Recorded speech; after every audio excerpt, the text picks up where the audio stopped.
வர மாதிரி இருக்குது போ. மச்சான் என்னை கண்டுக்காதீங்க, அப்படி போங்க, அப்படி பேசுங்க. போடா போடா, பார்த்து போ, பொறுமையா போ.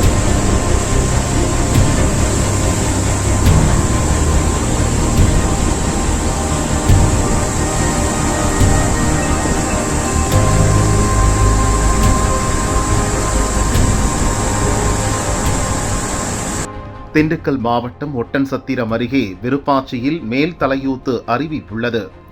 கோடையிலும் இந்த அருவியில் தண்ணீர் கொட்டுவதால் பலர் குளிக்க செல்கின்றனர். அருவியை ஒட்டி சுழல் புதைக்குழிகள் உள்ளன. இதில் சிக்கி பலர் பலியாகியுள்ளனர். இதனால் அருவியில் குளிக்க வனத்துறை தடை விதித்துள்ளது. அருவி அடிவாரத்தில் பெருமாள் கோயில், நல்காசி விஸ்வநாதர் கோயில் உள்ளன. சாமி கும்பிட செல்லும் பக்தர்களும் அருவியில் குளிக்கின்றனர். நேற்று மாலை கரூர் மாவட்டம் பள்ளப்பட்டியைச் சேர்ந்த 11 இளைஞர்கள் அருவிக்கு சுற்றுலா சென்றனர். ஒட்டன்சத்திரம் வனப்பகுதிக்குள் அனுமதியின்றி சென்று அருவியில் குளித்தனர். அப்போது ஆதில், சதாம் உசேன், ஆயாஸ் மற்றும் பயாஸ் ஆகிய 4 இளைஞர்கள் அருவியில் மூழ்கினர். இதை அறிந்ததும் தீயணைப்பு வீரர்கள், போலீசாருடன் வனத்துறையினர் விரைந்து சென்று மீட்பு பணியில் ஈடுபட்டனர். இருட்டிவிட்ட காரணத்தாலும் அடர்ந்த வனப்பகுதி என்பதாலும் மீட்பு பணியில் தொய்வு ஏற்பட்டது. இன்று காலை தேடுதல் பணியை மீண்டும் தீவிரப்படுத்தினர். அதில் அயாஸ், ஃபயாஸ் ஆகிய 3 பேரின் உடல்கள் மீட்கப்பட்டன.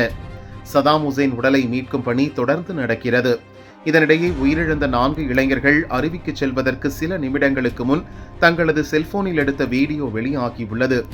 4வரும் சிரித்து பேசிக்கொண்டே நடந்து செல்லும் காட்சிகள் இடம்பெற்றுள்ளன. இந்த வீடியோ சமூக வலைதளங்களில் வைரலாகி வருகிறது. மேல் தலையூற்று அருவியில் உயிர்பலி தொடர்வதை தடுக்க வனத்துறையினர் கண்காணிப்பை தீவிரப்படுத்த வேண்டும் என ஒட்டன்சத்திரம் வட்டார மக்கள் வலியுறுத்துகின்றனர்.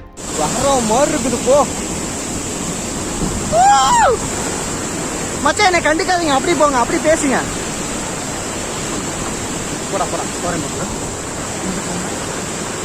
பார்த்து போ, பொறுமையா போ.